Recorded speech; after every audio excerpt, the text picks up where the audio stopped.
Thank you. This may be the most important speech I've ever made. I want to provide an update on our ongoing efforts to expose the tremendous voter fraud and irregularities which took place during the ridiculously long November 3rd elections. We used to have what was called Election Day. Now we have election days, weeks and months, and lots of bad things happened during this ridiculous period of time, especially when you have to prove almost nothing to exercise our greatest privilege, the right to vote. As president, I have no higher duty than to defend the laws and the Constitution of the United States. That is why I am determined to protect our election system, which is now under coordinated assault and siege. For months leading up to the presidential election, we were warned that we should not declare a premature victory.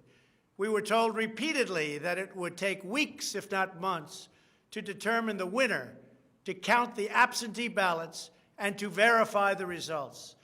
My opponent was told to stay away from the election. Don't campaign.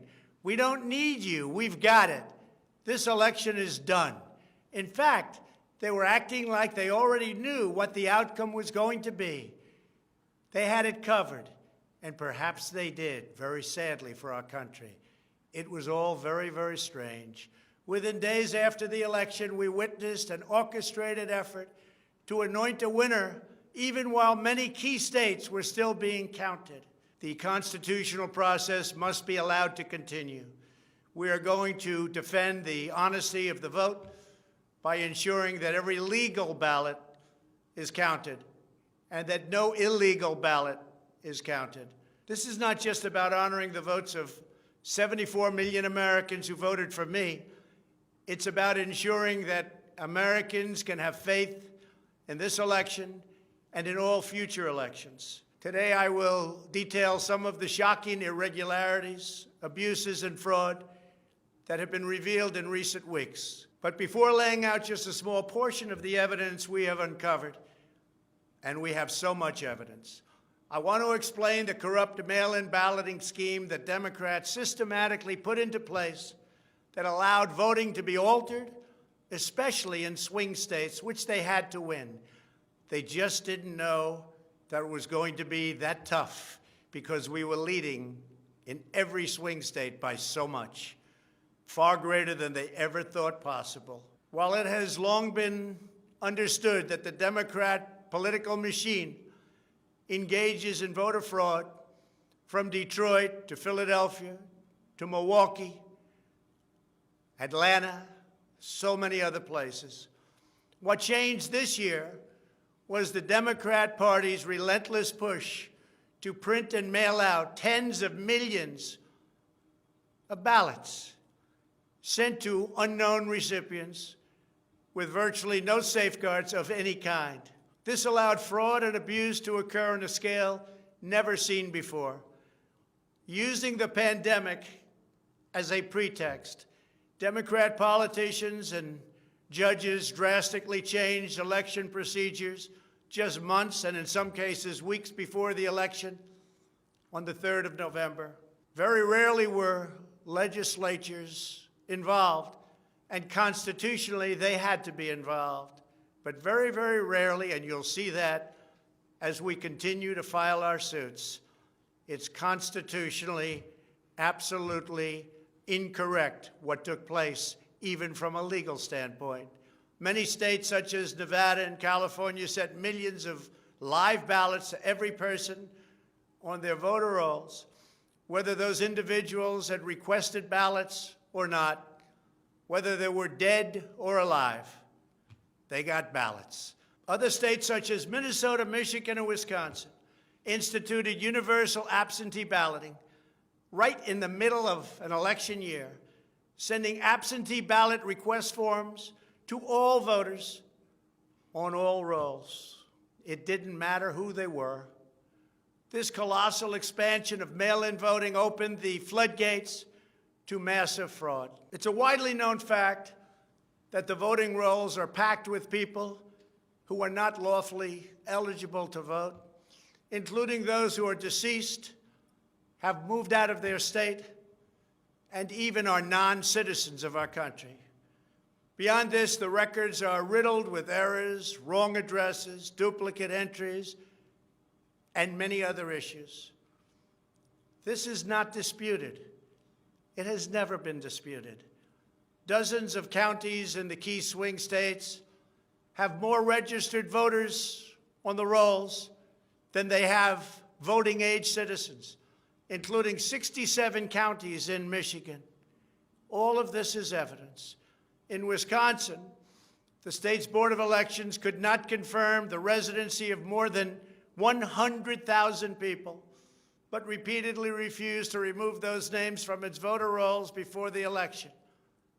They knew why, nobody else did. I knew why.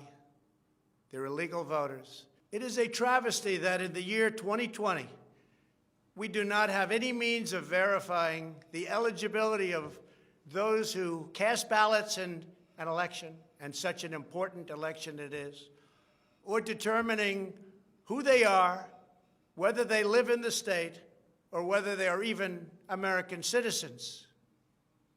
We have no idea. We have in all swing states major infractions or outright fraud, which is far more in numbers or votes than we need to overturn the results of a state. In other words, in Wisconsin, as an example, where we were way up on election night, they ultimately had us miraculously losing by 20,000 votes. And I can show you right here that Wisconsin, we're leading by a lot. And then at 3:42 in the morning, there was this. It was a massive dump of votes. Mostly Biden, almost all Biden. And to this day, everyone's trying to figure out, where did it come from? But I went from leading by a lot to losing by a little. And that's right here. That's at 3:42 in the morning. That's Wisconsin. A terrible thing. Terrible, terrible thing. But we will have far more, many times more, than the 20,000 votes needed to overturn the state. If we are right about the fraud, Joe Biden can't be president. We're talking about hundreds of thousands of votes. We're talking about numbers like nobody has ever seen before. Just as an example, in certain states, we'll be down by, let's say, 7,000 votes. But we'll find later on 20,000, 50,000, 100,000, 200,000 discrepancies or fraudulent votes. And that includes votes that went through when they were not allowed to be seen by Republican poll watchers because the poll watchers were locked out of the building.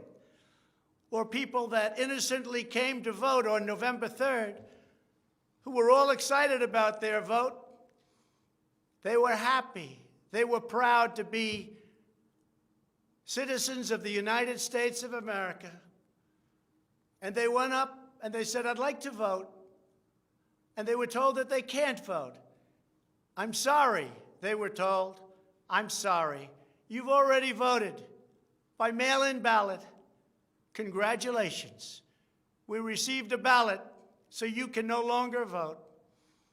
They didn't know what to do. They had no one to complain to. Most just left and said, that's strange. But many people complained and complained vehemently. And in a lot of cases, they filled out a provisional ballot, which was almost never used, but in virtually every case was a vote for Trump. In other words, they went in to vote, and they were told that they voted. And they didn't vote. And they left, and they felt horror. And they lost respect for our system. And this happened tens of thousands of times all over the country.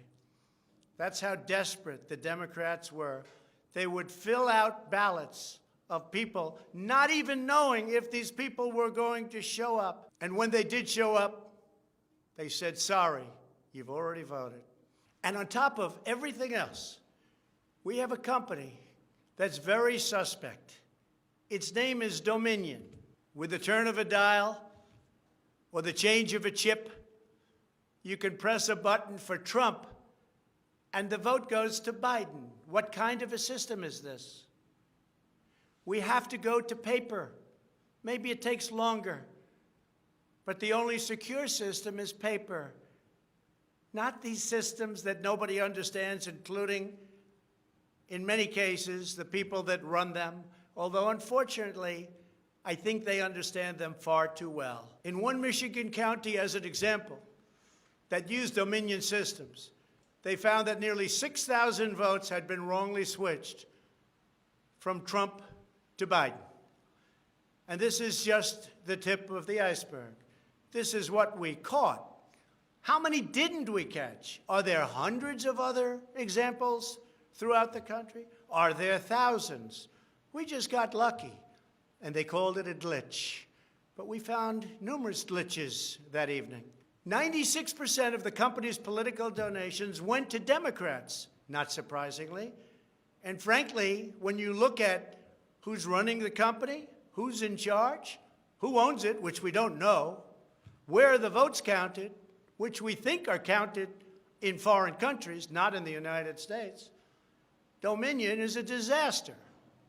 Election authorities in Texas have repeatedly blocked the deployment of Dominion systems due to concerns about security vulnerabilities and the potential for errors and outright fraud. Every district that uses Dominion systems must be carefully monitored and carefully investigated, but not only for the future.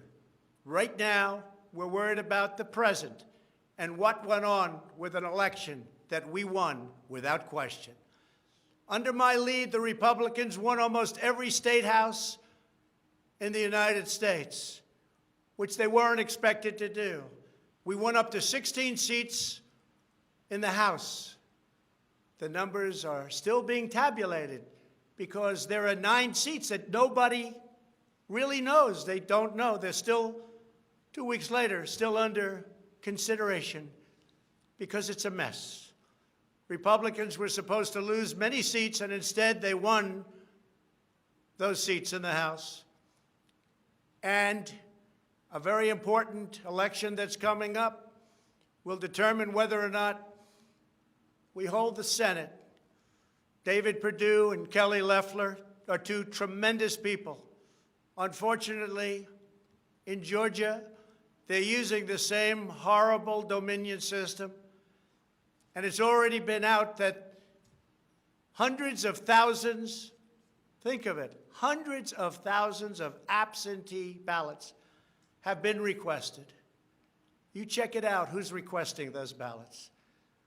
The difference is it's one state, and we will have our eyes on it like nobody's ever watched anything before, because we have to win those 2 Senate seats. The tremendous success we had in the House of Representatives and the tremendous success we've had so far in the Senate, unexpected success all over the country and right here in Washington. It is statistically impossible that the person, me, that led the charge lost. The greatest pollsters, the real pollsters, not the ones that had us down 17 points in Wisconsin when we actually won, or the ones that had us down 4 or 5 points in Florida and we won by many points, or had us even and down in Texas and we won by a lot. Not those pollsters, but real pollsters, pollsters that are fair and honest, said we can't understand a thing like this. It's never happened before. You led the country to victory, and you were the only one that was lost. It's not possible. The Speaker of the House of a certain state said, sir, I expected to lose my seat, and instead, because of you and because of that incredible charge and all of those rallies, We got a tremendous victory, and everybody knows it. You were much more popular than me, sir, except I got many more votes than you did. And it's impossible that that happened. There is something wrong. I'll tell you what's wrong. Voter fraud. Here's an example. This is Michigan. At 6:31 in the morning, a vote dump of 149,772 votes came in unexpectedly. We were winning by a lot. That batch was received in horror. Nobody knows anything about it. By the way, there's your line. This is one of many. Here's what is normal. And all of a sudden, look at that. This is normal, normal. Look, even here, normal.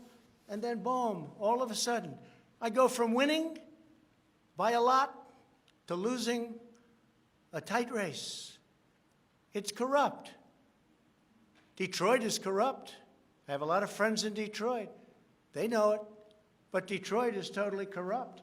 Look at this. Look at this. That's at 6:31 in the morning. Unexpectedly came in.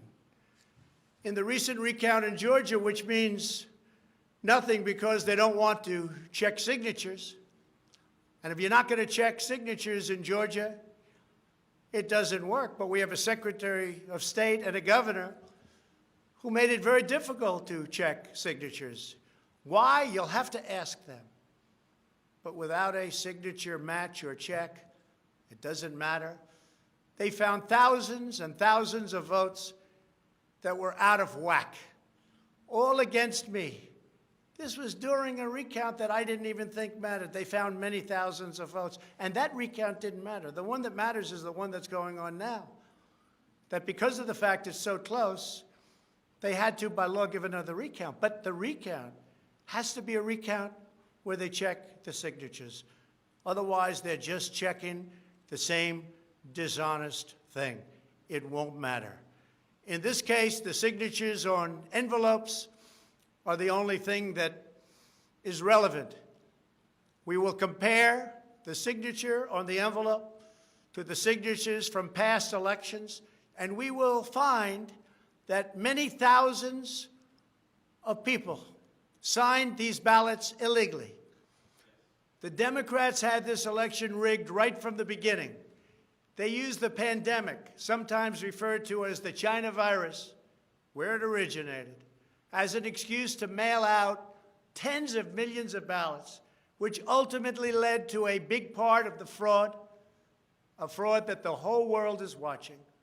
And there is no one happier right now than China. Many people received 2, 3, and 4 ballots.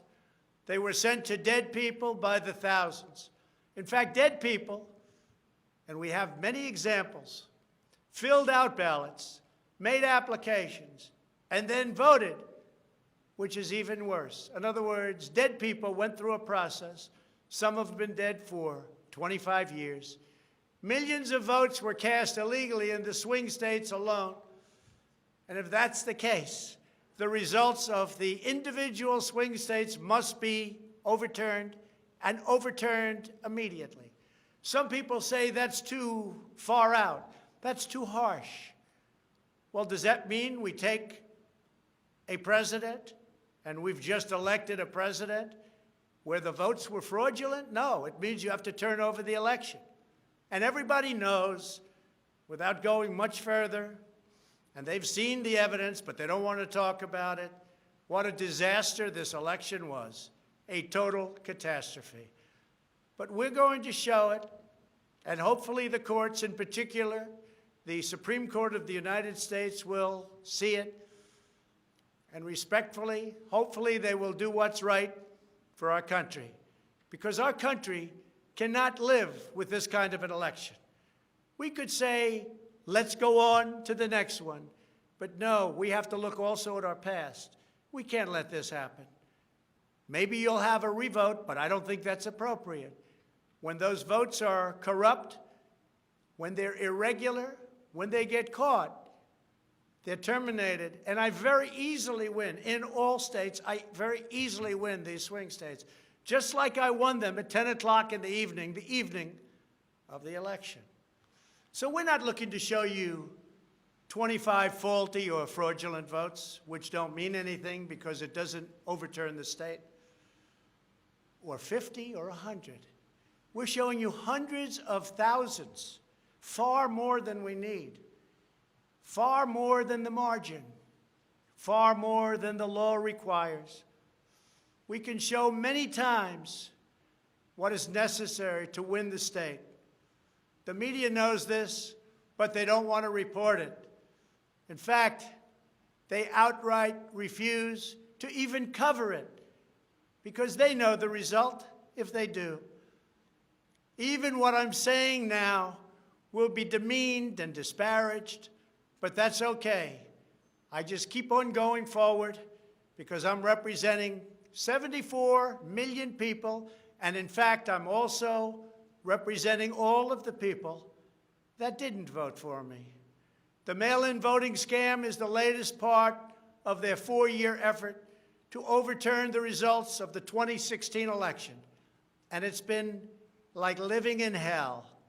Our opponents have proven many times, again and again, that they will say and do anything to get back into power. The corrupt forces who are registering dead voters and stuffing ballot boxes are the same people who have perpetrated one phony and fraudulent hoax after another. You've been watching it now for 4 years. These entrenched interests oppose our movement because we put America first. They don't put America first. And we're returning power to you, the American people. They don't want America first. They only want power for themselves. They want to make money. That's why they don't want me as your president. I've been investigated from soon after I announced I was running for president, when I immediately went to #1 in the Republican primary polls. The investigations never stopped. They went on for 4 years. And I won them all. I beat them all. Russia, Russia, Russia. The impeachment hoax, and so much more. Robert Mueller spent $48 million of taxpayer money investigating me for 2.5 years, issued over 2,800 subpoenas, executed nearly 500 search warrants, issued 230 orders for communications records, and conducted 500 witness interviews, all looking to take me down. There was no collusion in the end, none whatsoever. Senator Marco Rubio, the head of the Senate Intelligence Committee, stated the committee found no evidence that then-candidate Donald Trump or his campaign colluded with the Russian government. And I thank Senator Rubio for that statement. Now I hear that these same people that failed to get me in Washington have sent every piece of information to New York so that they can try to get me there. It's all been gone over and over again. For $48 million, you go through tax returns, you go through everything. The New York Attorney General, who recently ran for office, campaigned without knowing me, stating, "We will join with law enforcement and other attorneys general across this nation in removing this president from office." I never met her. It's important that everybody understand, she said, that the days of Donald Trump are coming to an end. And all it's been is a big investigation in Washington and New York and any place else that can investigate, because that's what they want to do. They want to take not me, but us down. And we can never let them do that. Everything's been looked at. A friend of mine who's very smart said, "You've probably seen more than anybody else. You've probably been investigated more than anybody else. And for you to come out with a clean bill of health makes you probably the cleanest person in this country." Some people in this administration, but fortunately not all, have been beaten down and disparaged. They just disappeared. Nobody knows what happened to them. Why aren't they active? Why aren't they involved? There's so much to be involved in. The corruption is so rampant. They just couldn't take it anymore. They were threatened by Democrats with impeachment, and horrible things were said about them, and they're good people. Even recently, the head of the GSA was hounded and harassed, as she reported, like she has never been before. What can I say? We caught Comey cold. We caught McCabe cold. We caught them all. We're still waiting for a report from a man named Durham, who I have never spoken to and I have never met. They can go after me before the election as much as they want, but unfortunately, Mr. Durham didn't want to go after these people or have anything to do with going after them before the election. So who knows if he is ever going to even do a report. But if you look at the lies and the leaks and the illegal acts and behavior done by so many people in their desire to hurt the President of the United States, something should happen. The hardest thing I have to do is explain why nothing is happening with all of these people that got caught spying on my campaign. It's never happened before, and it should never happen again to a president of the United States. All you have to do is watch the hearings and see for yourself. The evidence is overwhelming. The fraud that we've collected in recent weeks is overwhelming, having to do with our election. Everyone is saying, wow, the evidence is overwhelming when they get to see it. But really, it's too late to change the course of an election. It's too late to change the outcome. In fact, there is still plenty of time to certify the correct winner of the election. And that's what we're fighting to do. But no matter when it happens, when they see fraud, when they see false votes, and when those votes number far more than is necessary, you can't let another person steal that election from you. All over the country, people are together in holding up signs, "Stop the steal." To understand how we will challenge this fraud, it is important to know the problems with mail-in balloting. Pennsylvania, Michigan, Nevada, Georgia, Arizona, and most other states allowed anyone to get an absentee ballot and cast their vote without showing any ID. The voting took place entirely on the honor system. No identification of any kind was required. Most Americans would also be shocked to learn that no state in the country verifies United States citizenship as a condition for voting in federal elections. This is a national disgrace. No other advanced country conducts elections this way. Many European countries have instituted major restrictions on mail-in voting specifically because they recognize the nearly unlimited potential for fraud. Out of 42 European nations, all but 2 prohibit absentee ballots entirely for people who reside inside the country, or else they require those who need absentee ballots to show a very, very powerful ID. Throughout the Democrat effort to dramatically expand mail-in voting, the Democrat Party leaders were also feverishly working to block measures designed to protect against fraud, such as signature verification, residency verification, or voter ID, and citizenship confirmation was almost unthought of that we should ask for it. Can you believe this? These are not the actions of people who want fair elections. These are the actions of people who want to steal elections, who are willing to create fraud. The only conceivable reason why you would block common sense measures to verify legal eligibility for voting is you are trying to encourage, enable, solicit, or carry out fraud. It is important for Americans to understand that these destructive changes to our election laws were not a necessary response to the pandemic. The pandemic simply gave the Democrats an excuse to do what they have been trying to do for many, many years. In fact, the very first bill that House Democrats introduced when Nancy Pelosi became Speaker was an attempt to mandate universal mail-in voting and eliminate measures such as voter ID, which is so necessary. Dramatically eroding the integrity of our elections was the Democrats' #1 priority for a simple reason. They wanted to steal the 2020 presidential election. All of the Democrat efforts to expand mail-in balloting laid the groundwork for the systematic and pervasive fraud that occurred in this election. In Pennsylvania, large amounts of mail-in and absentee ballots were processed illegally and in secret in Philadelphia and Allegheny counties without our observers present. They were not allowed to be present. In fact, they weren't even allowed in the same room.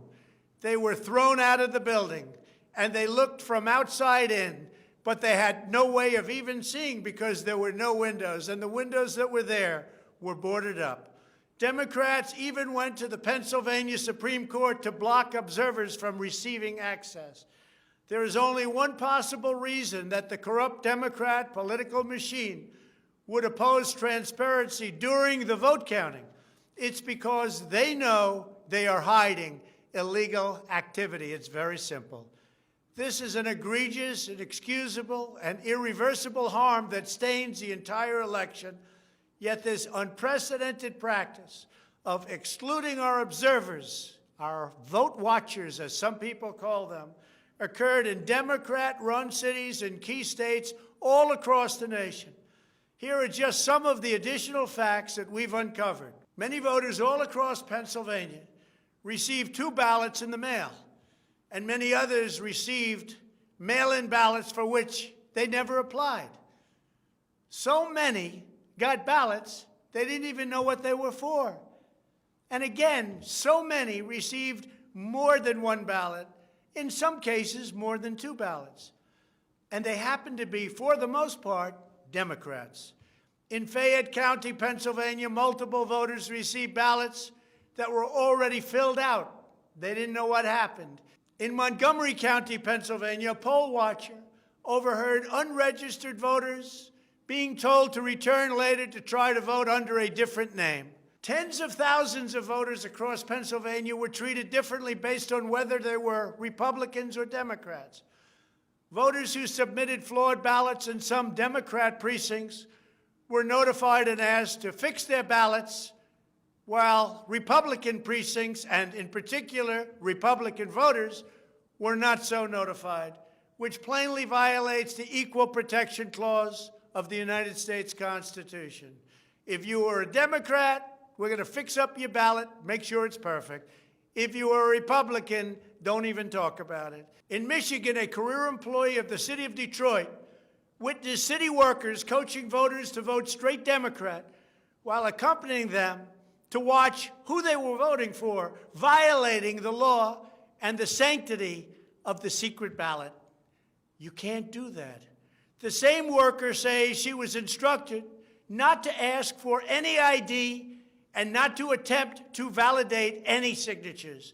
She was also told to illegally backdate ballots, many, many ballots, received after the deadline. This is something that is so unconstitutional. And she estimates that thousands and thousands of ballots were improperly backdated by her and many others. Other witnesses in Detroit also saw election officials counting batches of the same ballots many times, as well as illegally duplicating ballots. One observer testified to seeing boxes and boxes of ballots, all bearing the same signature.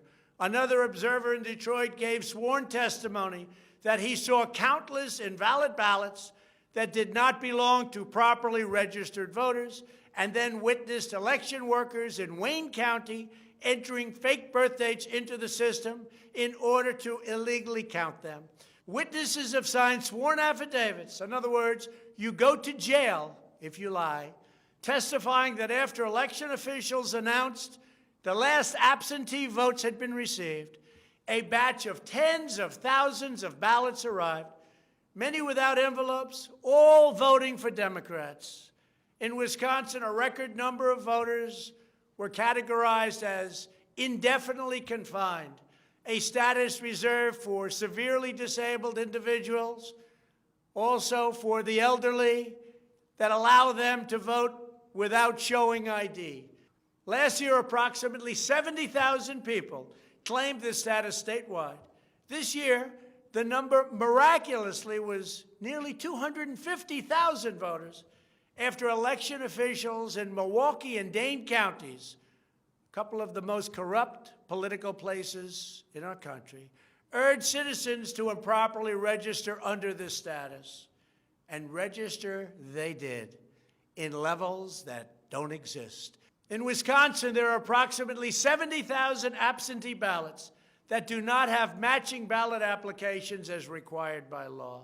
In Georgia, 9 observers have testified to seeing countless irregular ballots without the creases or typical markings indicating that the ballots did not arrive in envelopes as required. A poll watcher in Fulton County estimated that approximately 98% of the large number of unusually pristine ballots that she witnessed were for Biden, a highly unusual number.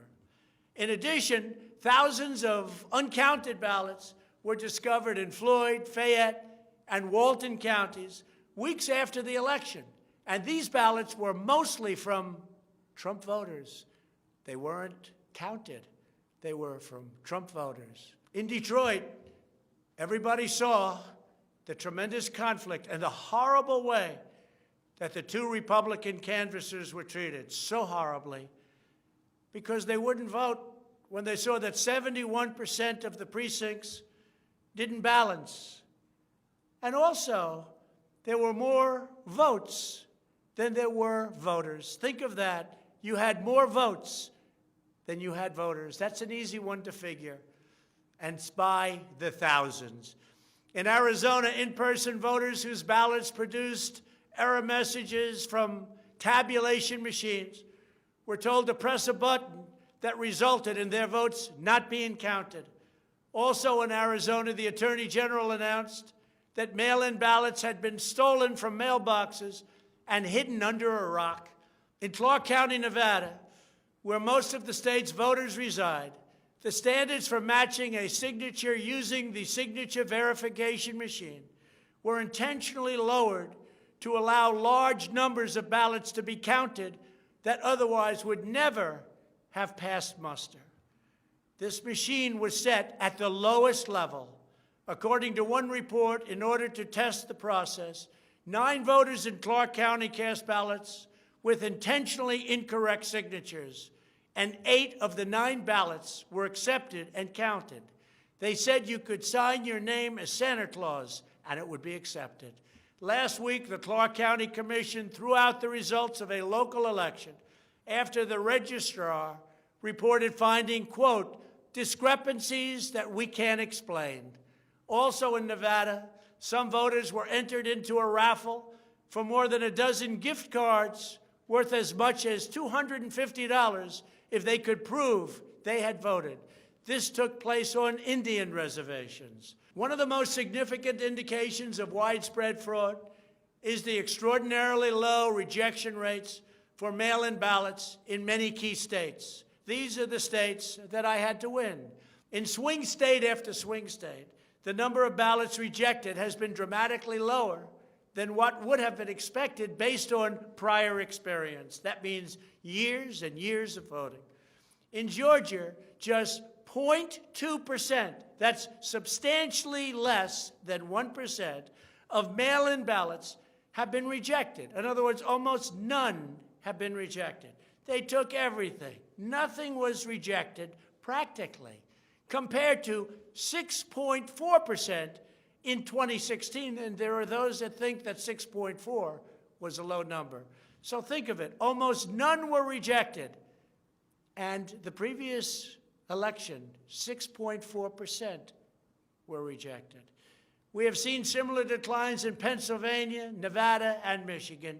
Ballots weren't rejected, especially if they happen to be in Democrat areas. These irregularities are inexplicable unless there is a deliberate effort to accept ineligible ballots or fraudulent ballots. In Pennsylvania, the Secretary of State and the state Supreme Court, in essence, abolished signature verification requirements just weeks prior to the election in violation of state law. You're not allowed to do that. It has to be approved by the legislature. A judge can't do it, a state can't do it, an official can't do it. The only one that can do it is the legislature. The reason for this is clear. They were not verifying signatures because they know the ballots have not been filled out by the voters in whose names they were cast. In other words, people filled them out that had nothing to do with the names on the ballot. A simple recount of the ballots under these circumstances only compounds the fraud. The only way to determine whether there was an honest vote is to conduct a full review of the envelopes in the relevant states. You will find that many of them, tens of thousands, have fraudulent signatures. A full forensic audit is required to ensure that only legal ballots from lawfully registered voters that were properly cast are included in the final count. This election is about great voter fraud, fraud that has never been seen like this before. It's about poll watchers who were not allowed to watch. So illegal. It's about ballots that poured in, and nobody but a few knew where they came from, but they were counted, and they weren't for me. It's about big leads on election night, tremendous leads, leads where I was being congratulated for a decisive, easy victory, and all of a sudden, by morning or a couple of days later, those leads rapidly evaporated. It's about numbers of ballots that were sent that nobody knew where they came from. It's about machinery that was defective, machinery that was stopped during certain parts of the evening, miraculously to open with more votes. It was about many other things, but above all, it was about fraud. This election was rigged. Everybody knows it. I don't mind if I lose an election, but I want to lose an election fair and square. What I don't want to do is have it stolen from the American people. That's what we're fighting for, and we have no choice to be doing that. We already have the proof, we already have the evidence, and it's very clear. Many people in the media and even judges so far have refused to accept it. They know it's true. They know it's there. They know who won the election. But they refuse to say, you're right. Our country needs somebody to say you're right. Ultimately, I am prepared to accept any accurate election result. And I hope that Joe Biden is as well. But we already have the proof. We already have tens of thousands of ballots more than we need to overturn all of these states that we're talking about. This is an election for the highest office in the greatest country in the history of the world. Every reasonable American should be able to agree, based on what we have already documented, that we need a systematic analysis of the mail-in ballots to review the envelopes. It's about the signature. And if they're on the envelopes, we can only review the envelopes, and that will tell us everything. This is the absolute minimum we should expect. This is not just about my campaign, although it has a lot to do with who's going to be your next president. This is about restoring faith and confidence in American elections. This is about our democracy and the sacred rights that generations of Americans have fought, bled, and died to secure. Nothing is more urgent or more important. The only ballots that should count in this election are those cast by eligible voters who are citizens of our country, residents of the states in which they voted, and who cast their ballots in a lawful manner before the legal deadline.